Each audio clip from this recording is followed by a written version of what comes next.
अस्सलाम वालेकुम dear students, आपका वेलकम है मेरे यूट्यूब चैनल में।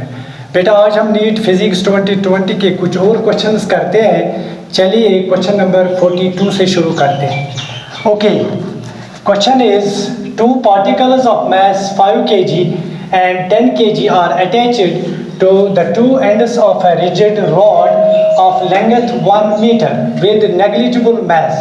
The center of mass of the system from 5 kg particle is nearly at a distance of 67 centimeter, 80 centimeter, 33 centimeter, 50 centimeter.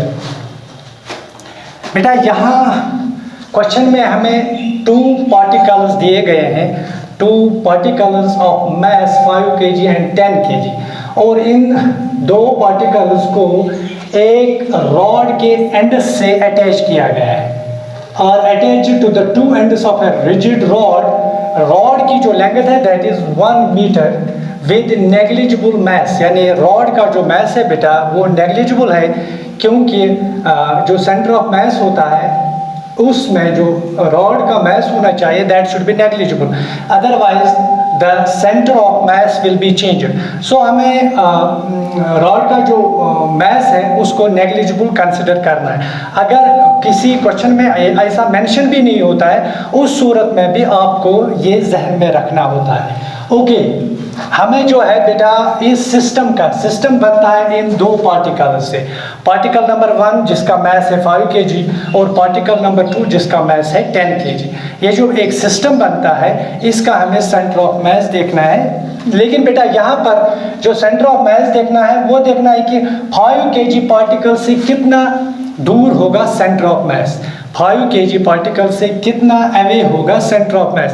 एक बात clear है बेटा कि जो सेंटर ऑफ मास होता है usually towards the heavier particle होता है, तो इट इज़ ऑब्वियस दैट जो सेंटर ऑफ मास होगा वो अगर इन दो पार्टिकल्स का सेंटर, इन दो पार्टिकल्स में जो सेपरेशन है दैट इज़ 1 मीटर, तो बेटा इट इज़ क्लियर दैट जो सेंटर ऑफ मास होगा वो सेंटर से थोड़ा आगे होगा, क्योंकि सेंटर ऑफ मास हमेशा लाई करता है टुवर्ड्स द मास पार्टिकल। चलिए शुरू करते हैं, लेकिन शुरू करने से पहले मैं ये जो रॉड है with masses attached on it's ends, तो इस रॉड को मैं along x एक्सिस कंसिडर करूंगा और जो 5 kg पार्टिकल होगा उसको मैं ओरिजिन पे कंसिडर करूंगा। तो आप देखिए इस क्वेश्चन को हम कैसे सॉल्व करेंगे।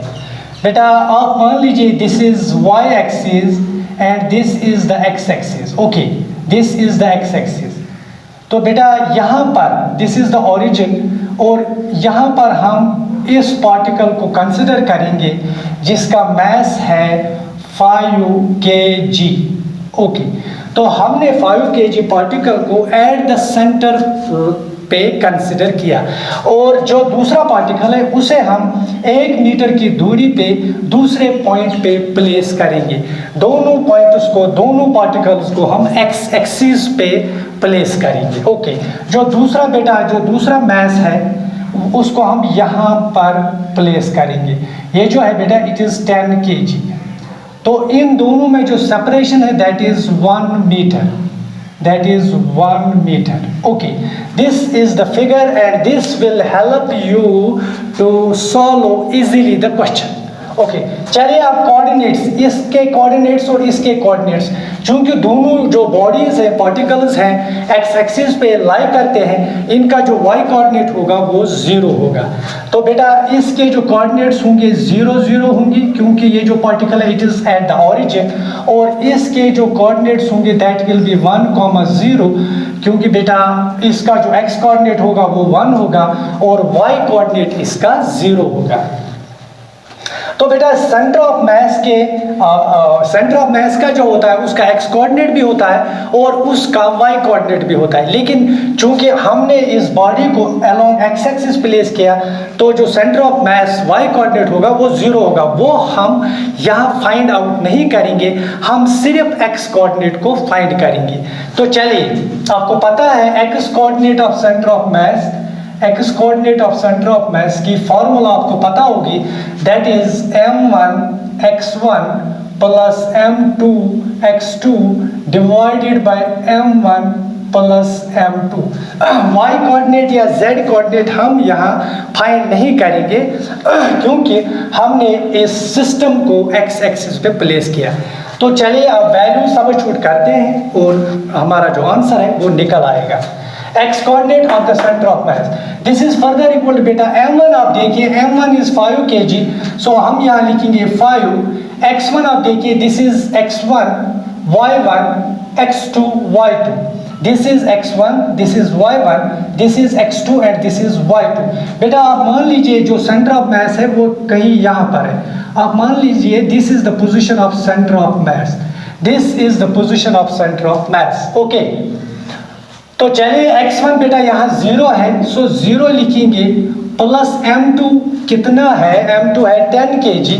ओके, सो 10 इंटू x2 बेटा आपका यहाँ पर 1 है, सो दिस इज 1, डिनोमिनेटर में m1 is 5 plus m2 is 10, so further 5 into 0 is 0 plus 10 into 1 is 10 divided by 15, this is equal to 10 divided by 15 metres. लेकिन आप आंसर देखिए, आंसर में हमें सिर्फ सेंटीमीटर्स दिख रहे हैं, सो हमें इसको सेंटीमीटर्स में कन्वर्ट करना होगा। पहले डिवाइड करते हैं, 5 2s are 5 3s are, so बेटा this is further equal to 2/3 metres.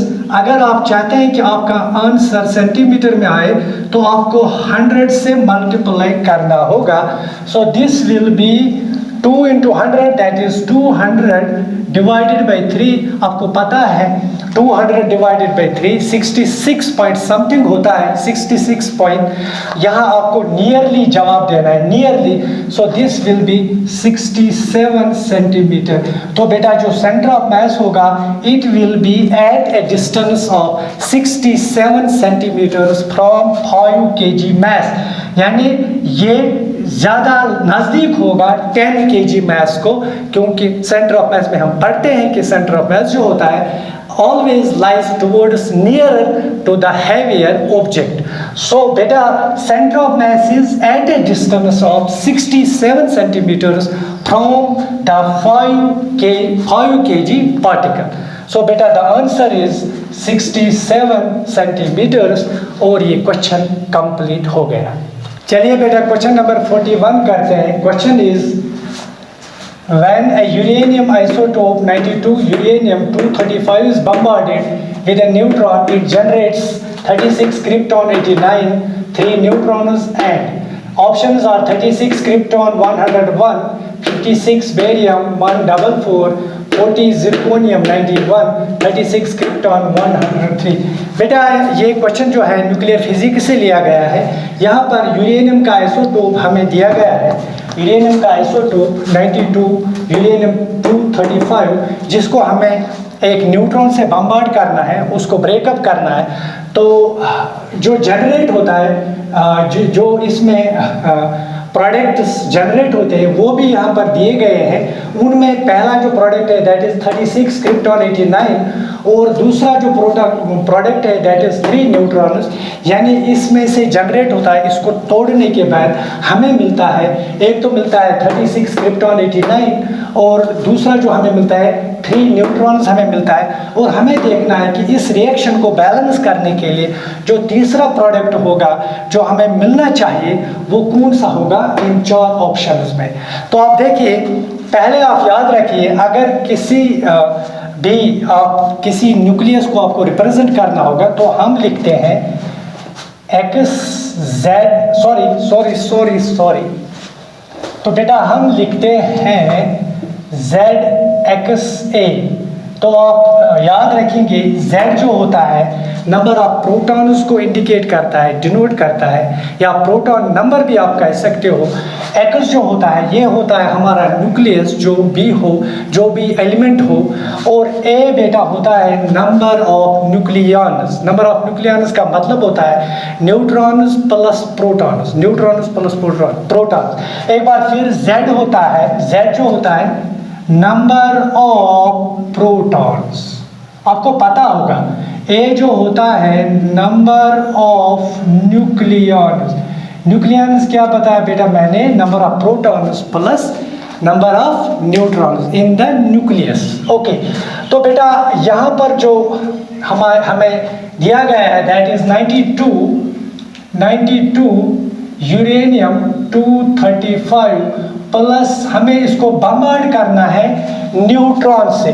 So neutron का जो सिंबल है दैट इज 0 and 1। इसका मतलब है 0 जो नीचे है इसका मतलब है न्यूट्रॉन में कोई प्रोटॉन नहीं होता है, क्योंकि न्यूट्रॉन तो न्यूट्रॉन होता है, इसलिए 0 हम लिखते हैं, यानी इसमें जो नंबर ऑफ प्रोटॉन्स होता है वो 0 होता है। और ऊपर n1 का मतलब होता है कि इसमें जो न्यूक्लियंस होते हैं वो 1 होता है, न्यूट्रॉन इटसेल्फ। ओके, अब हमने इसको बम्बार्ड किया विद ए न्यूट्रॉन, तो हमें देखना है कि हमें क्या मिलेगा, इसको बम्बार्ड करके हमें क्या मिलेगा।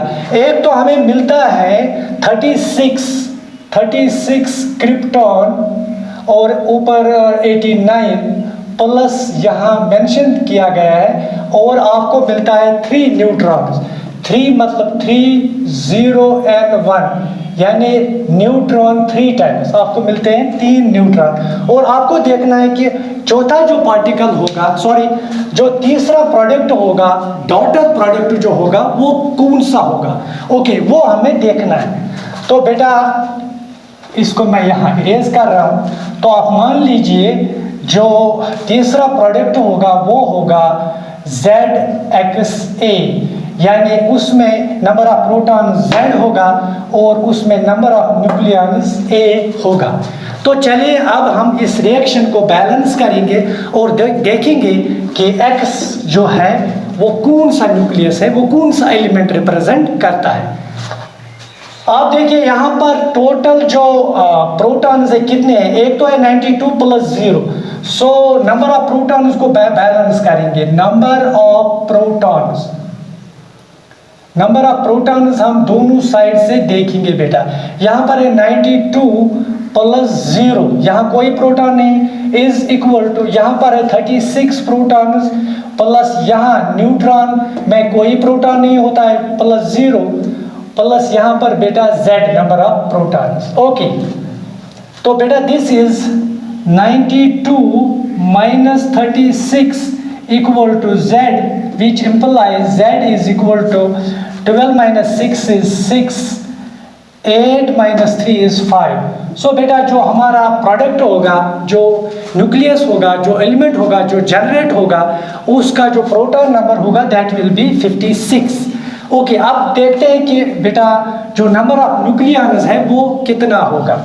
ओके, चलिए नंबर ऑफ प्रोटॉन्स को हमने बैलेंस किया, अब नंबर ऑफ न्यूक्लियंस को बैलेंस करेंगे। नंबर ऑफ न्यूक्लियंस को बैलेंस करते हैं। यहाँ पर कितने आपको दिख रहे हैं 235 प्लस यहाँ पर कितने न्यूक्लियन है बेटा 1 यहाँ पर है, so this is 1 is equal to यहाँ पर बेटा 89 प्लस यहाँ पर कितने न्यूक्लियंस हैं बेटा, ये 3 न्यूट्रॉन है। 3 न्यूट्रॉन मीन्स एक न्यूट्रॉन में कितने न्यूक्लियन होते हैं, यानी कितने न्यूट्रॉन्स होते हैं 1, तो 3 मीन्स 3 न्यूक्लियंस या 3 न्यूट्रॉन्स। ओके, तो यहाँ पर बेटा 3 आएगा, 3 प्लस यहाँ पर हमने रखा है A। ओके, तो चलिए this is 235 plus 1 236, this is equal to 89 plus 3 92 plus A।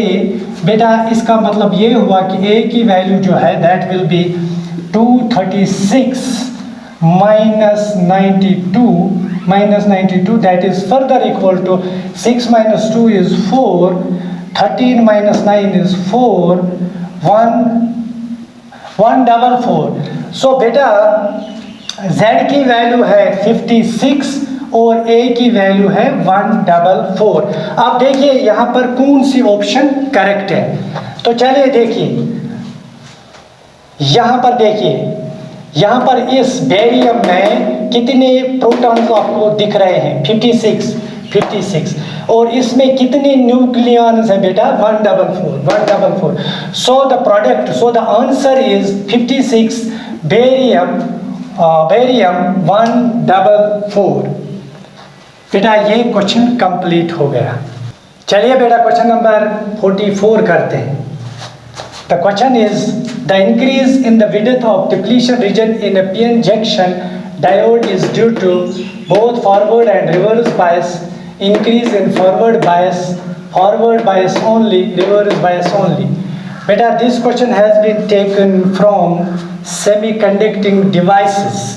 So यहाँ हमें देखना है कि डिप्लीशन रीजन जो होता है पीएन जंक्शन डायोड में वो इंक्रीज कैसे होगा। वो पीएन जंक्शन जो होता है पीएन जंक्शन डायोड, तो उसमें डिप्लीशन लेयर या डिप्लीशन रीजन या आप बैरियर पोटेंशियल कह सकते हो, वो कैसे इंक्रीज होगा। तो हमें इन 4 ऑप्शंस में एक ऑप्शन को सिलेक्ट करना है। पहले हम थोड़ा डिस्कस कर लें बेटा पीएन जंक्शन डायोड। मैं बैकग्राउंड में नहीं जाऊंगा, लेकिन थोड़ा इस क्वेश्चन से रिलेटेड आपको पता होगा। आप मान लीजिए this is a PN junction diode. So बेटा यहाँ पर बीच में एक पतला सा रीजन होता है जिसे हम एक थिन लेयर, एक थिन रीजन होता है जिसे हम दिस जंक्शन, पहले तो इसको जंक्शन कहते हैं, फिर यहाँ बेटा बन जाता है डिप्लीशन रीजन। आराम से देखिए depletion region, P मीनस positive, N मीनस negative. जो P होता है, P साइड होता है, इसमें बेटा होल्स का कंसंट्रेशन ज़्यादा होता है, और जो N होता है नेगेटिव साइड, इसमें फ्री इलेक्ट्रॉन्स की कंसंट्रेशन ज़्यादा होती है। तो बेटा इसमें हम यूजुअली पॉजिटिव चार्जेस को दिखाते हैं। पॉजिटिव चार्जेस, बहुत सारी पॉजिटिव चार्जेस इसमें होती है। एक्चुअली वो तो होल्स होते हैं, आपको पता है, यहाँ हम ज़्यादा डिस्कस नहीं कर सकते। तो होल्स जो होते हैं दे कैरी पॉजिटिव चार्ज, और एन में बेटा कंसंट्रेशन जो होती है वो होती है फ्री इलेक्ट्रॉन्स की, यानी नेगेटिव चार्जेस की। तो बेटा हम यहाँ नेगेटिव चार्जेस को दिखाएंगे। ओके,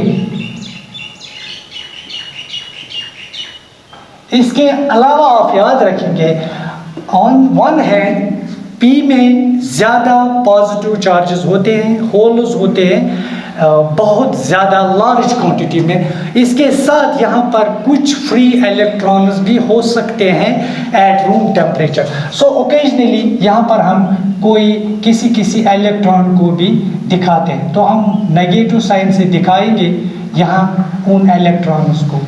ओकेजनली कोई इलेक्ट्रॉन भी P में हो सकता है एट रूम टेम्परेचर। इसी तरह N में बेटा कोई होल हो सकता है एट रूम टेम्परेचर। तो यहाँ हम कुछ होल्स या कुछ पॉजिटिव चार्जेस को भी मेंशन करते हैं। अब चलिए डिप्लीशन रीजन पे आते हैं। इस रीजन को हम डिप्लीशन रीजन कहते हैं। डिप्लीशन रीजन बेटा इसमें क्या होता है, इसमें भी 2 पार्ट्स होते हैं, 2 लेयर्स होते हैं। एक तो होता है P की तरफ, जहाँ पर आप ऐसे समझिए यहाँ पर नेगेटिव चार्जेस होती है और यहाँ पर होती है पॉजिटिव चार्जेस। मैं आपको कंप्लीट बैकग्राउंड तो नहीं दिखाऊंगा, लेकिन मैंने पहले ही कहा इस क्वेश्चन से रिलेटेड आपको थोड़ा इंफॉर्मेशन मैं दूंगा। ओके, तो इस बेटा यहाँ इस साइड को, इस पॉइंट को आप कहते हैं जंक्शन। जंक्शन मतलब होता है जहां पर P रीजन और N रीजन मिल जाते हैं। So the region at the intersection is called junction. और इस जंक्शन पे बेटा एक रीजन बन जाता है, एक लेयर बन जाता है जिसे हम डिप्लीशन रीजन कहते हैं, जो कि इस सिस्टम को इक्विलिब्रियम में रखता है। यानी कि यहाँ से P से कोई चार्ज N की तरफ फ्लो नहीं करती है और N से कोई चार्ज P की तरफ फ्लो नहीं करती है। उसका मैं आपको थोड़ा आइडिया दूंगा। यहाँ पर आप देख रहे हैं, यहाँ पर एक नेगेटिव चार्जेस का लेयर आपको दिख रहा है। तो इससे क्या होता है, यहाँ पर आपको राइट साइड में पॉजिटिव चार्जेस का लेयर दिख रहा है। इससे क्या होता है बेटा, ये जो positive negative positive negative positive negative positive negative आपको दिख रहा है, ये एक दूसरे को देख के जिंदा रहती। जिंदा मतलब चूंकि आपको पता है negative always loves positive and positive loves negative. तो जब इस पॉजिटिव लेयर के सामने आपको नेगेटिव लेयर दिख रहा है तो ये सिस्टम जो होता है इक्विलिब्रियम में होता है, यानी इनको कहीं जाने की ज़रूरत नहीं पड़ती। और एक और बात यहाँ पर, current in the junction, current in junction diode का मतलब क्या होता है? हमें अक्सर इसमें कन्फ्यूजन होता है कि करंट क्या मतलब होता है। हम समझते हैं कि करंट वो होते हैं जो वायर से फ्लो करते हैं, लेकिन बेटा जंक्शन डायोड में करंट का वो कंसेप्ट नहीं होता है। करंट का कंसेप्ट होता है, करंट उसको हम कहते हैं जो जंक्शन को क्रॉस करे। अगर जंक्शन को चार्जेस क्रॉस कर रहे हैं एक डायरेक्शन में, चाहे P से N की तरफ, चाहे N से P की तरफ, तो उसको हम करंट कहते हैं। अक्सर ये गलत नोशन दिया जाता है कि करंट वो होता है, मैं सेमीकंडक्टर्स की बात कर रहा हूँ, करंट वो होता है जो वायर्स में फ्लो करे, लेकिन बेटा करंट यहाँ पर वो नहीं होता है। यहाँ पर करंट हम कहते हैं जो जंक्शन को क्रॉस करे।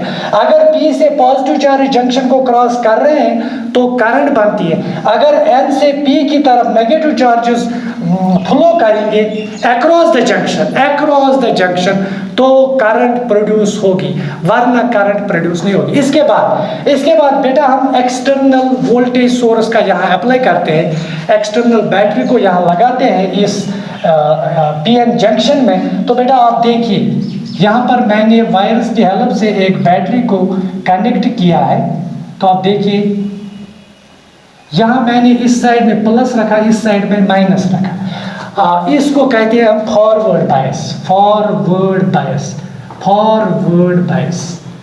बायस मीन्स, पहले देखिए बायस का मतलब क्या होता है। बायस का मतलब होता है एक्सटर्नल वोल्टेज सोर्स अप्लाई करना, एक्सटर्नल वोल्टेज सोर्स अप्लाई करना। तो यहाँ पर हमने एक्सटर्नल वोल्टेज सोर्स अप्लाई किया, तो इसको हम फॉरवर्ड बायस कहेंगे। फॉरवर्ड इसलिए P पॉजिटिव है, आपको पता है P इज पॉजिटिव, तो अगर पॉजिटिव को पॉजिटिव से आप कनेक्ट करते हैं, नेगेटिव को नेगेटिव से आप कनेक्ट करते हैं, तो उसको कहते हैं फॉरवर्ड बायस। इससे क्या होता है, फॉरवर्ड बायस से क्या होता है बेटा? इससे ये जो पॉजिटिव है ये इन पॉजिटिव चार्जेस को रिपेल करता है, और ये जो नेगेटिव है ये इन नेगेटिव चार्जेस को रिपेल करता है। तो यहाँ चार्जेस का डिस्ट्रीब्यूशन होता है, चार्जेस जो होती हैं ये जंक्शन को क्रॉस करती है। आप देखिए, आराम से देखिए, बहुत ही सिंपल कंसेप्ट है। यहाँ जब आपने P के साथ पॉजिटिव कनेक्ट किया, N के साथ नेगेटिव कनेक्ट किया, तो इससे होगा क्या? इससे ये जो पॉजिटिव चार्ज आपको plenty of positive charge P में दिख रहे हैं, इन पे रिपल्सिव फोर्स अप्लाई होगा, रिपल्सिव। और यहाँ N में नेगेटिव चार्जेस है, इनमें इस नेगेटिव टर्मिनल की वजह से रिपल्सिव फोर्स अप्लाई होगा। तो इसका नतीजा ये होगा कि चार्ज जो है इस जंक्शन को क्रॉस करेंगे, उससे क्या होता है, उससे करंट फ्लो करती है या करंट प्रोड्यूस होती है। अगर हमने रिवर्स बायस यहाँ पर अप्लाई किया, रिवर्स का मतलब होता है बेटा, रिवर्स का मतलब होता है, शॉर्ट में यहाँ दिखाऊंगा, रिवर्स का मतलब होता है P को नेगेटिव के साथ कनेक्ट करना और N को पॉजिटिव के साथ कनेक्ट करना। रिवर्स का मतलब क्या होता है? रिवर्स का मतलब होता है P को नेगेटिव के साथ कनेक्ट करना और N को पॉजिटिव के साथ कनेक्ट करना। इससे क्या होता है? इससे करंट प्रोड्यूस नहीं होगी। क्यों? क्योंकि इससे जो होगा, यहाँ आपको पता है यहाँ पॉजिटिव चार्जेस हैं, बहुत पॉजिटिव चार्ज है यहाँ पर, यहाँ नेगेटिव चार्जेस हैं। तो बेटा इससे ये होगा, ये पॉजिटिव अट्रैक्ट होंगी इस डायरेक्शन में और ये नेगेटिव इस डायरेक्शन में अट्रैक्ट होंगी। इन पॉजिटिव चार्जेस को ये नेगेटिव टर्मिनल अट्रैक्ट करेगा और इन नेगेटिव चार्जेस को ये पॉजिटिव टर्मिनल अट्रैक्ट करेगा। तो बेटा यहाँ जो जंक्शन है आपको दिख रहा है जंक्शन, इससे चार्ज फ्लो नहीं करेगी, यानी ये चार्जेस जंक्शन को क्रॉस नहीं करेंगी। ये नेगेटिव चार्जेस इस डायरेक्शन में आएंगी, ये पॉजिटिव चार्जेस इस डायरेक्शन में आएंगी। जंक्शन में कोई, जंक्शन के अक्रॉस कोई चार्ज फ्लो नहीं करेगी। तो करंट हम उसको कहते हैं जो जंक्शन को क्रॉस करे। जंक्शन जब क्रॉस होगा तो करंट प्रोड्यूस होती है, और जंक्शन जब क्रॉस नहीं होगा तो करंट प्रोड्यूस नहीं होती है। तो बेटा रिवर्स बायस से क्या होता है? रिवर्स बायस से हम टेक्निकली कहते हैं कि यहाँ पर जो ये डिप्लीशन रीजन है ये इंक्रीज होता है, इसका मतलब सिंपली होता है कि इसका मतलब जो होता है, आप पहले देखिए, आपने फॉरवर्ड बायस अप्लाई किया तो आपका जो है जंक्शन के अक्रॉस करंट फ्लो करने लगा, चार्जेस फ्लो करने लगा, क्योंकि आपको पता है ये पॉजिटिव इन पॉजिटिव चार्जेस को पुश करेगा और ये जंक्शन को क्रॉस करने की कोशिश करेंगे या क्रॉस करेंगे। ओके, तो आप नेगेटिव पे आइए, रिवर्स बायस पे आइए, इसको हम रिवर्स बायस कहते हैं। अब आपने देखा कि ये पॉजिटिव इस डायरेक्शन में आएंगी और ये नेगेटिव इस डायरेक्शन में आएंगी, क्योंकि नेगेटिव इन पॉजिटिव को अट्रैक्ट करेगा और ये पॉजिटिव इन नेगेटिव उसको अट्रैक्ट करेगा। तो इससे क्या होगा, करंट नहीं बनेगी, करंट नहीं फ्लो करेगी अक्रॉस द जंक्शन। तो बेटा हम टेक्निकली कहते हैं कि इस जंक्शन डायोड की रेजिस्टेंस इंक्रीज होगी, जंक्शन डायोड की रेजिस्टेंस इंक्रीज होगी, क्योंकि हमने ऐसा सेटअप बनाया कि हमने करंट को फ्लो करने ही नहीं दिया। इन अदर वर्ड्स, हमने रेजिस्टेंस को इंक्रीज किया, हमने opposition to the flow of charges की, यहाँ हमने फेवर किया to the flow of charges. तो बेटा इस सूरत में जो हम टेक्निकली कहते हैं, या तो हम कहेंगे कि ये इस पीएन जंक्शन, इस जंक्शन डायोड की रेजिस्टेंस इंक्रीज हो गई, या हम कहेंगे कि इसका जो है डिप्लीशन रीजन इंक्रीज हो गया। Depletion region means, depletion region जो है ये चार्जेस को फ्लो करने नहीं देता है। आप सिंपल समझिए कि डिप्लीशन रीजन जो होता है as a barrier, as a resistance काम करता है, एज ए रेजिस्टर काम करता है। तो जब आपने रिवर्स बायस अप्लाई किया तो करंट तो क्रॉस, चार्जेस तो फ्लो नहीं करेंगे across the junction. In other words, आपने डिप्लीशन रीजन को इंक्रीज किया, आपने डिप्लीशन रीजन को क्या किया, इंक्रीज किया। सो आप देखिए, both forward and reverse bias increase in forward bias only. यहाँ हमें देखना है कि डिप्लीशन रीजन कैसे इंक्रीज होगा, बहुत फॉरवर्ड एंड रिवर्स बायस से नहीं होगा। फॉरवर्ड बायस से डिप्लीशन रीजन या रेजिस्टेंस कभी इंक्रीज नहीं होती है, हमेशा डिक्रीज होती है। इंक्रीज इन फॉरवर्ड बायस, ये भी यही है, फॉरवर्ड बायस से डिप्लीशन रीजन कम होगा यानी रेजिस्टेंस कम होगी। फॉरवर्ड बायस ओनली, ये भी इसी तरह। तो जो ऑप्शन है हमारा रिवर्स बायस ओनली। बेटा रिवर्स बायस से क्या होता है, यहाँ पर आपने देखा कि charges across the junction flow नहीं करते, इस जंक्शन डायोड की रेजिस्टेंस बढ़ती है, या कह सकते हैं कि डिप्लीशन रीजन इंक्रीज होता है। So the answer is reverse bias only. मिलेंगे नेक्स्ट वीडियो में, आप अपना ख्याल रखिए। All the best.